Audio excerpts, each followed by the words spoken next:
may guess from the picture, the power system is a network, right? It is a network of electrical components, which consists of generation, distribution, and transmission system.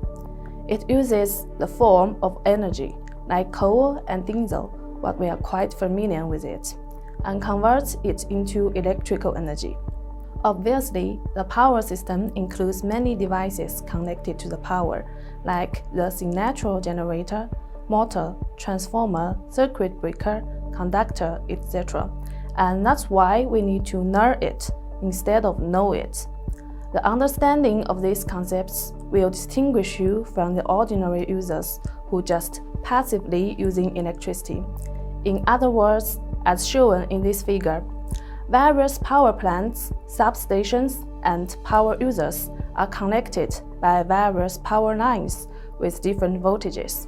Thus, the generation, transmission, substation, distribution, and consumption of electricity are combined together.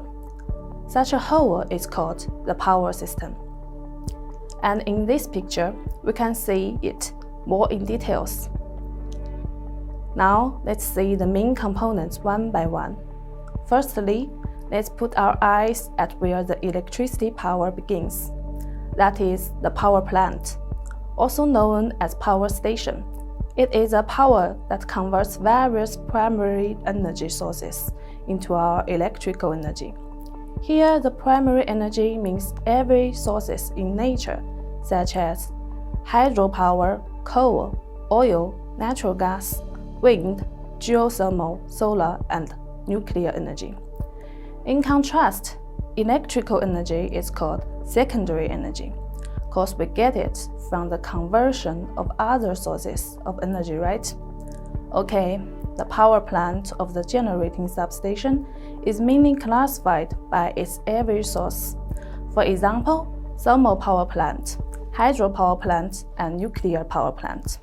Of course, with the development of energy-saving technology and the requirements of ecological civilization, more and more new power supply methods will appear, such as photovoltaic power plants and wind power plants.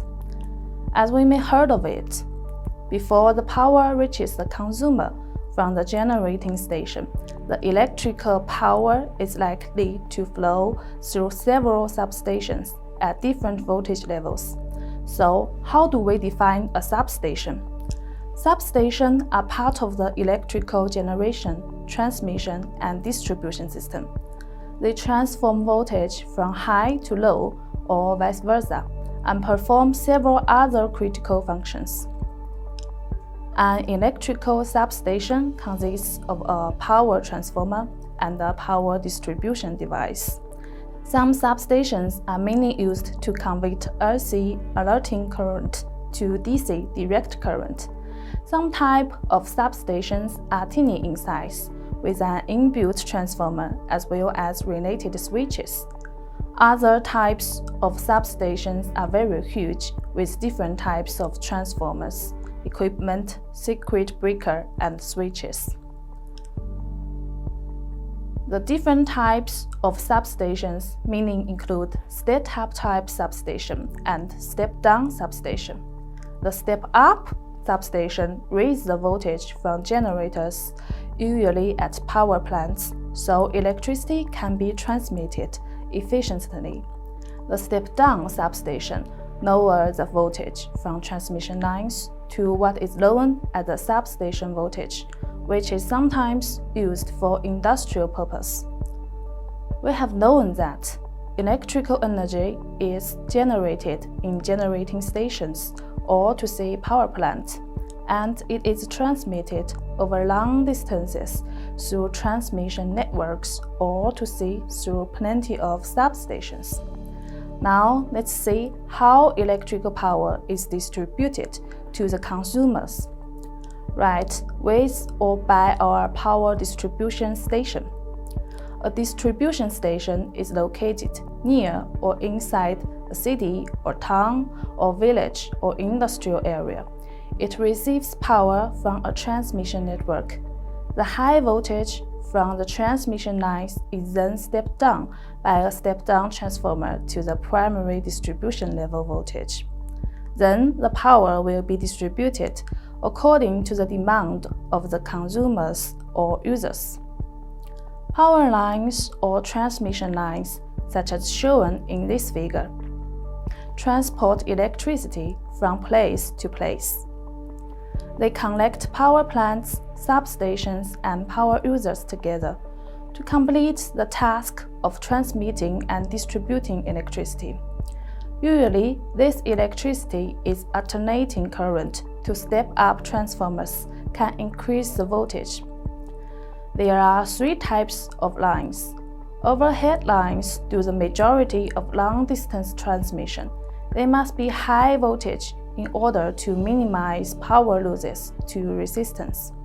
Underground lines are used to transport power through populated areas, underwater, or pretty much anywhere that overhead lines can be used. They are less common than overhead lines due to heat-related losses and high cost. Sub-transmission lines carry lower voltage to distribution stations and can be overhead or underground. Now let's take a look at where the electricity ends. That's our electricity users. Here the power user, or to say electric energy consumer, refer to all electrical equipment, products, or electricity units that consume electrical energy. It kind of plays the role of the electrical load, which means the part or component in a circuit that converts electricity into light, heat, or mechanical motion. Examples of loads are light bulb, resistor, or motor. So far, following the direction of electricity flow, we have recognized all the devices and equipment along the power system way. This will help us better understand the power grid. So, what is a power grid and how does it work? The power grid is a network for delivering electricity to consumers. In other words, it refers to the part of the power system other than the power plant and the power user. The power grid is composed of a variety of lines of different voltage levels and different structure types. According to the voltage level, the power grid can be divided into low voltage power grid, medium voltage power grid, high voltage power grid, and ultra high voltage power grid. Among them, the power grid with a voltage below 1 kV is called a long voltage grid. When the voltage is between 1 kV and 10 kV, we call it a medium voltage grid. A power grid above 10 kV but lower than 330 kV is called a high voltage grid, and a power grid of 303 kV and above is called an ultra high voltage grid. Lastly, let's do a short summary here. In this lesson, we've learned all components of power system together. How do we generate power? Right, coal, water, natural gas, nuclear, oil, and wind are all ways that we produce electrical energy.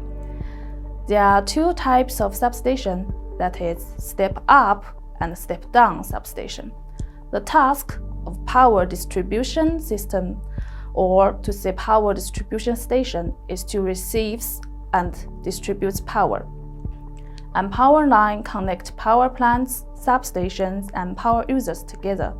Power users refers to electric energy consumer. It can be an electrical equipment or a whole electricity units. In the end, according to the voltage level, the power grid can be divided into low voltage, medium voltage, high voltage, and ultra high voltage grid. Now, please think and try to answer the following questions. What are the components of a power system? What is the main purpose of a substation? In connection with the reality of life, In which scenarios do these 4 types of power grid separately appear? That's all for this topic. See you next time.